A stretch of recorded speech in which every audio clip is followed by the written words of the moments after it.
Hello, my name's Jendo, and today I'm going to show you how to build RS NOR latches.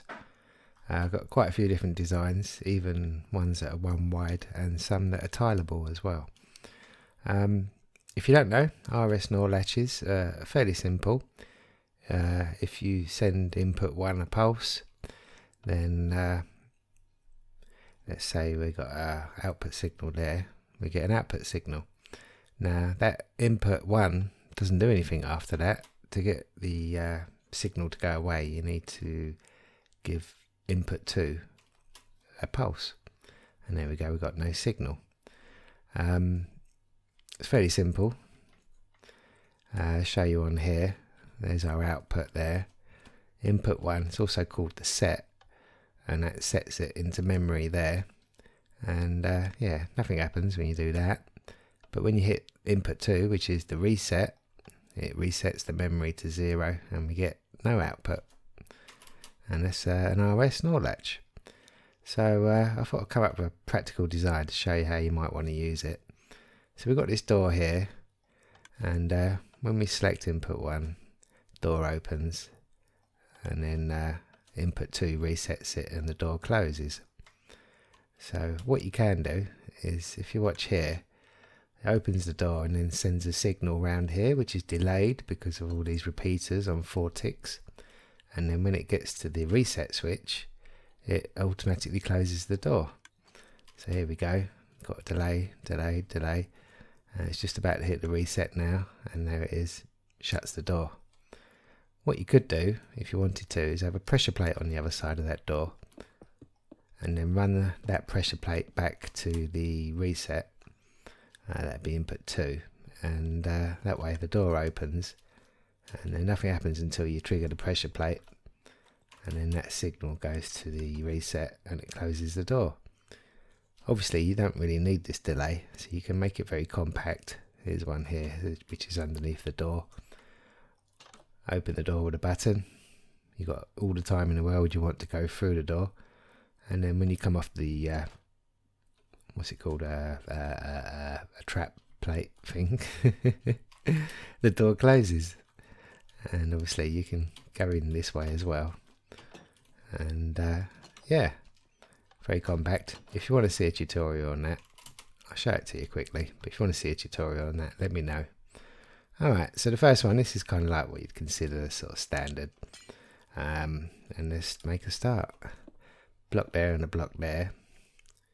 And then we need a redstone torch on either of the blocks like that, and then you just wire it up with redstone like so, and then your input is that block, and your second input is that block, and there you go, RS NOR latch.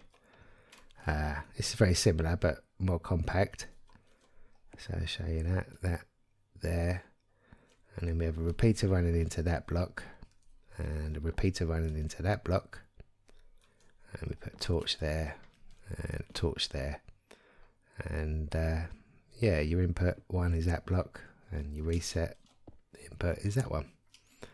So we got that, sets it, that resets it. This is probably the most compact one you can have. We've got 2 droppers facing each other with 1 item in it, and yeah, when you hit the switch, the item moves over into the other dropper, and that gives you your RS NOR latch. So put 1 dropper there, 1 dropper facing it, and then you just need a comparator. You might only need 1 if you don't need the second output. Make sure you put a item in there, and there you go. We've got an output there, we can use a lamp to show that, and then the reset switch turns it off. Okay, this one's 1 wide, and these are quite handy, especially if you're doing, say, combination locks or selector panels, because you can put them close together. You need to leave like a 1 block gap, but yeah, let me show you how you build this. Put a block there,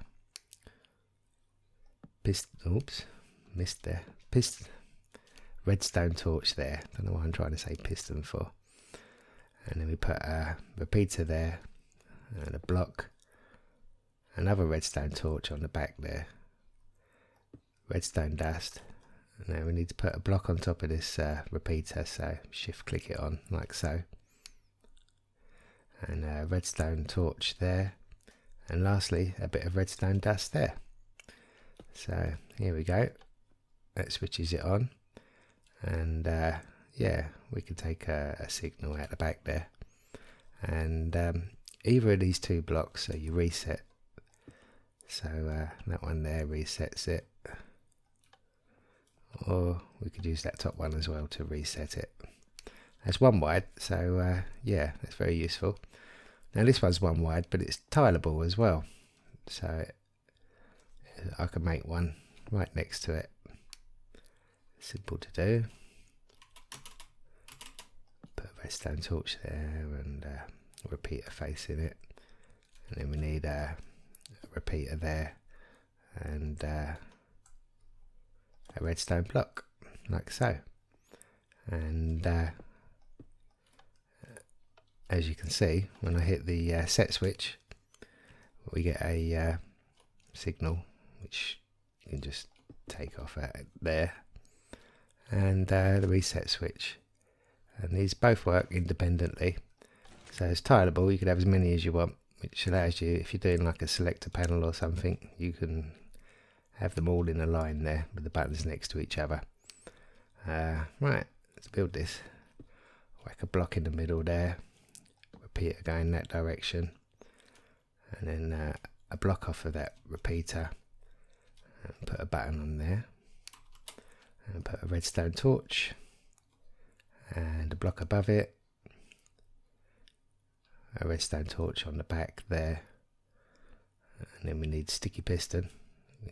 Bring it off of that torch so it faces downwards, and a redstone block, and yeah, there's a switch and there's our reset. So I hope you found this useful. Thanks for watching, and I'll see you again soon. Goodbye.